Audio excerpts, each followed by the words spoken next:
ಇದು ಮಹಾರಾಷ್ಟ್ರದಲ್ಲಿ ನಡೆದಂಥ ಘಟನೆ. ಒಂದು ಮದುವೆ ಫಿಕ್ಸ್ ಆಗತ್ತೆ, ಹುಡುಗ ಹುಡುಗಿ ಒಪ್ಕೋತಾರೆ, ಮಾತುಕತೆ ಆಗತ್ತೆ, ನಿಶ್ಚಿತಾರ್ಥ ಆಗತ್ತೆ. ನಿಶ್ಚಿತಾರ್ಥ ಆದಮೇಲೆ ಇದ್ದಕ್ಕಿದ್ದ ಹಾಗೆ ಹುಡುಗಿಯ ತಂದೆಗೆ ಹುಡುಗನ ತಂದೆ ಒಂದು ದಿವಸ ಕರೆ ಮಾಡ್ತಾರೆ. ಇಲ್ಲ, ನಿಮ್ಮ ಹತ್ರ ವರದಕ್ಷಿಣೆಯ ಬಗ್ಗೆ ನಾನು ಮಾತಾಡಬೇಕು ಅಂತ. ಹುಡುಗಿಯ ತಂದೆ ಗಾಬರಿ ಆಗಿಬಿಡ್ತಾರೆ. ಏನು ಕೇಳಬಹುದು, ಏನು ಕೇಳಿದ್ರೆ ಏನು ಉತ್ತರ ಹೇಳೋದು ಅನ್ನುವಂಥ ಆತಂಕದಲ್ಲಿ ಹುಡುಗನ ಮನೆಗೆ ಹುಡುಗಿಯ ತಂದೆ ಹೋಗ್ತಾರೆ. ಹೋದ ತಕ್ಷಣ ಚಹಾ ಎಲ್ಲ ಕೊಟ್ಟು ಹುಡುಗನ ತಂದೆ ಹೇಳ್ತಾರೆ, ನಮ್ಮದೊಂದು ಕಂಡೀಷನ್ ಇದೆ, ಮದುವೆ ವಿಷಯಕ್ಕೆ ಷರತ್ತಿದೆ. ಏನು ಷರತ್ತು ಅಂತ ಹೇಳ್ತಾರೆ.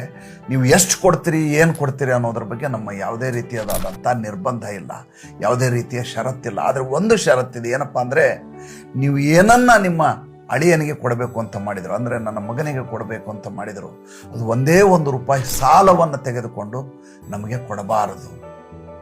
ಅಷ್ಟೇ ಅಲ್ಲ, ನೀವು ಮದುವೆಯನ್ನು ಎಷ್ಟು ಸಡಗರದಿಂದ ಮಾಡ್ತೀರಿ, ಎಷ್ಟು ಖರ್ಚು ಮಾಡ್ತೀರಿ ಅನ್ನೋದ್ರ ಬಗ್ಗೆ ನಮ್ಮ ಯಾವುದೇ ರೀತಿಯಾದಂಥ ನಿರ್ಬಂಧ ಇಲ್ಲ, ಷರತ್ತಿಲ್ಲ.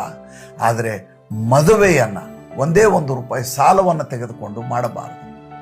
ಯಾಕೆಂದರೆ ನನ್ನ ಮನೆಗೆ ಬರೋದು ಲಕ್ಷ್ಮಿ, ನಿಮ್ಮ ಮಗಳು ಲಕ್ಷ್ಮಿಯಾಗಿ ಬರಬೇಕು, ಸಾಲವನ್ನು ಹೊತ್ಕೊಂಡು ಬಂದಂಥ ಸೊಸೆಯಾಗಿರಬಾರದು. ಹುಡುಗಿಯ ತಂದೆಯ ಕಣ್ಣಲ್ಲಿ ನೀರು ಬಂದ್ಬಿಡುತ್ತೆ. ಈ ರೀತಿಯಂಥ ಮನೆಗೆ ನನ್ನ ಮಗಳನ್ನ ಕೊಡ್ತಾ ಇದ್ದೇನಲ್ಲ, ಇದಕ್ಕಿಂತ ಮಾನವೀಯತೆ ಏನಿದೆ ಅಂತ ಆತ ಸಂಭ್ರಮದಿಂದ ಹುಡುಗನ